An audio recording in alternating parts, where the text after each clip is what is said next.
हमारा कर्तव्य क्या है, हमें क्या करना चाहिए और हमें क्या नहीं करना चाहिए। इन समस्त कर्तव्यों से व्यक्ति सांसारिक मोह माया में फंसकर भूल चुका है कि व्यक्ति का व्यक्तित्व क्या होना चाहिए। पैसे कमाने के चक्कर में, संपत्ति को अर्जित करने के लिए व्यक्ति इतना लोभित हो गया है, व्यक्ति के अंदर इतना लोभ आ गया है कि दुनिया की समस्त सत्य को झुठलाकर सिर्फ पैसे के नाम पर, संपत्ति के नाम पर वो सोचता है कि हम दुनिया के सबसे बड़े व्यक्ति बन जाए। अगर देखा जाए तो व्यक्ति का जो लगाव है, आजकल जो व्यक्ति का लगाव है वो ऐसी चीजों से होता चला जा रहा है जिसका समाज में कुछ अस्तित्व ही नहीं है।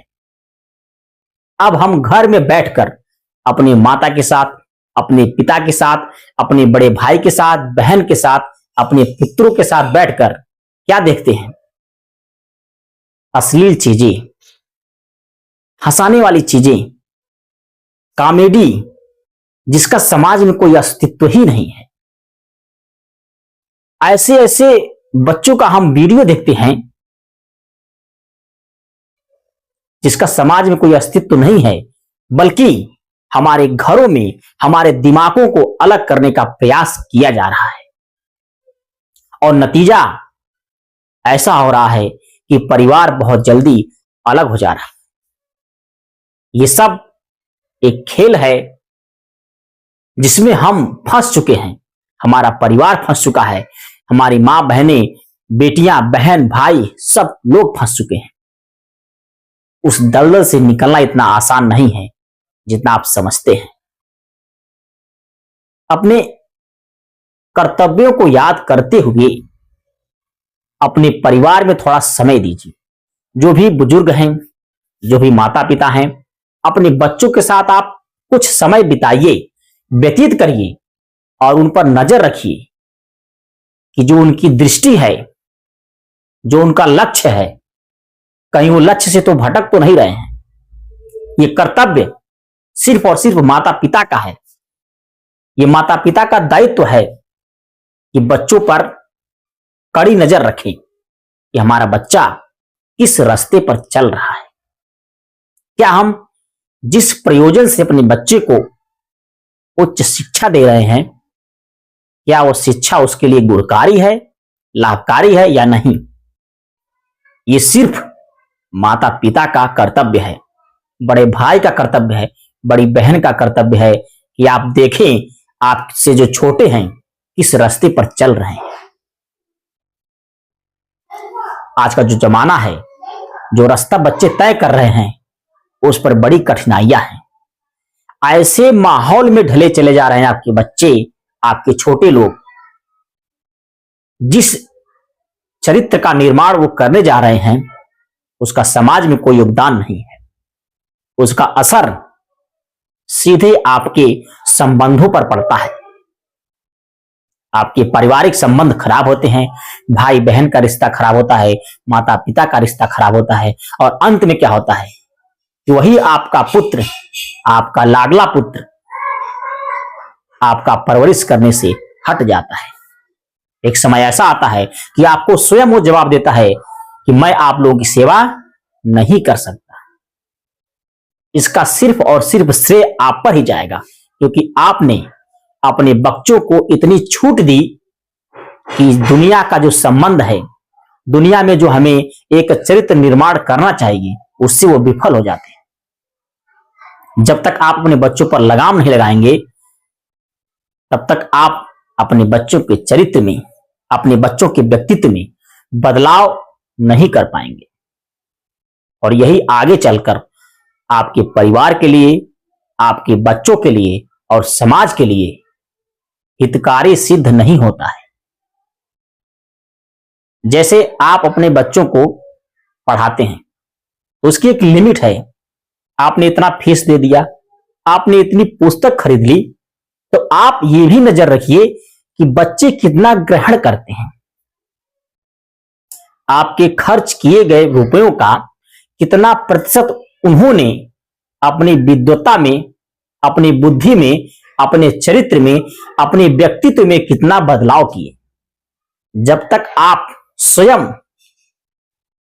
इन चीजों का आकलन नहीं करेंगे, तब तक आपके बच्चे अनियंत्रित गति से इधर उधर समाज में भटकते रहेंगे और आपको लगेगा कि मेरा बच्चा एक सफल व्यक्ति क्यों नहीं बन पाया। इसका कारण सिर्फ और सिर्फ माता पिता के ऊपर जाता है। तो हमें आपसे अनुरोध है, माता पिताओं से अनुरोध है कि अपने बच्चों का ख्याल रखें और वो किस दिशा में चल रहे हैं इसका भी ध्यान धरें। जितने लोग यहां पर बैठे हैं, मैं सबसे यही आग्रह करना चाहता हूं कि आप अपने पुत्रों का, अपने से छोटों का ध्यान रखिए और उनको सही रास्ते पर लाने का प्रयत्न करिए। मैं ये नहीं कहता कि एक ही दिन में समझा बुझाकर उन्हें सही रास्ते पर लाइए, क्योंकि सही रास्ते पर चलना इतना आसान नहीं है जितना भाषण में हम लोग बोल देते हैं। कोई बात नहीं, आप शुरुआत शून्य से करिए, क्योंकि प्रत्येक व्यक्ति की शुरुआत शून्य से ही की जाती है। प्रत्येक बिजनेस की शुरुआत शून्य से ही करते हैं। जब बच्चा पैदा होता है तो उसका दिमाग कोरा कागज बिल्कुल रहता है। जो भी कुछ सीखता है वो समाज में आने के बाद ही सीखता है। उसी तरह आप अपने बच्चों के अंदर बदलाव थोड़ा थोड़ा करके करिए।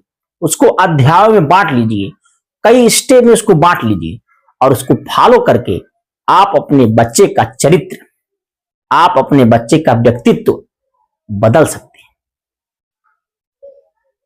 व्यक्तित्व को बदलना बहुत बड़ी बात नहीं है, लेकिन सही तरीके से किया गया प्रयास मनुष्य को सफलता की सीढ़ियों पर लाकर खड़ा कर देता है।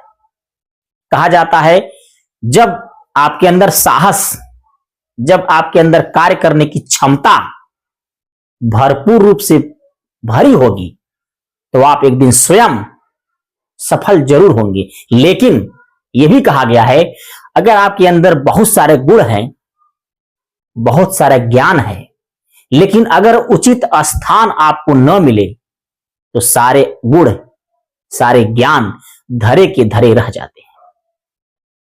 इसलिए अगर आप ज्ञानी हैं, अगर आप बुद्धिमान हैं, आपके अंदर गुण है, तो उसका प्रदर्शन सही जगह करिए, क्योंकि सही जगह पर किया गया प्रदर्शन समाज में उचित छाप छोड़ता है।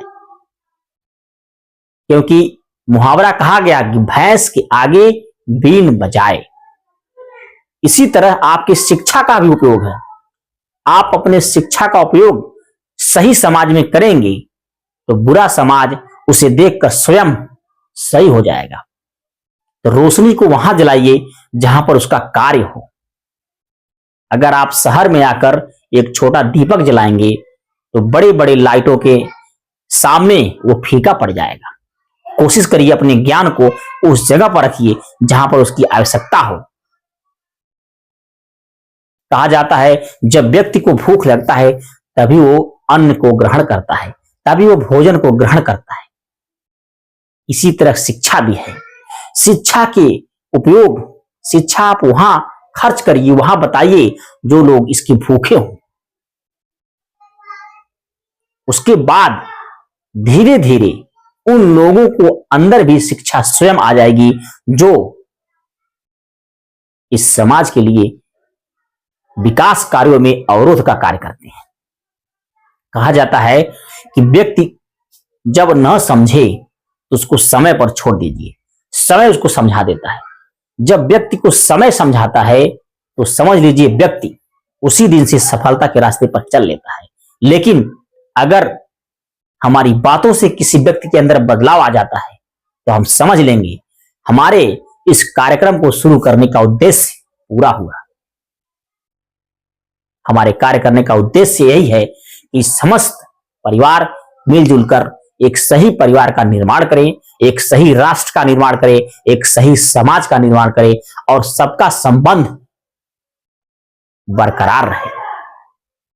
यह तभी संभव है जब आप अपने आप पर स्वयं कार्य करेंगे। तो हमें माता पिता, गुरुजनों, और समस्त बड़ों का आदर करके यही बताना है कि अपने छोटों पर नजर रखिए, उनको गलत रास्ते पर चलने से रोकिए, उन्हें समझाइए, क्योंकि आपका एक समझाना एक सही व्यक्ति को जन्म देने के बराबर है। कहा जाता है जब एक गंदी मछली तालाब में चली जाती है तो समस्त तालाब को गंदा कर देती है। उसी तरह अगर समाज में एक भी व्यक्ति अज्ञानी रहा तो समस्त ज्ञानी व्यक्तियों को अज्ञान के रास्ते में ढकेलता चला जाएगा।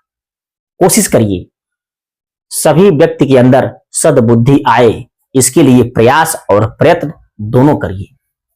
इसके लिए कई सारी किताबें हैं, जो आध्यात्मिक किताबें हैं, महाभारत की किताबें हैं, रामचरितमानस है, विष्णु पुराण, महापुराण, कई सारे ग्रंथ हैं। आप उनको पढ़कर अपने चरित्र को अपने अंदर बदलाव ला सकते हैं। एक बात हमेशा याद रखिए, जब आप दूसरों के अंदर ईश्वर का अंश देखना प्रारंभ कर देंगे तो समझ लीजिए दुनिया के सबसे बलशाली पुरुष आप बन चुके हैं। जब आप दूसरों के अंदर ईश्वर का अंश देखेंगे तो समस्त कष्ट स्वयं दूर हो जाएगा। कोशिश करिए समस्त व्यक्तियों के अंदर ईश्वर का अंश देखिए। जय श्री राम। राधे राधे।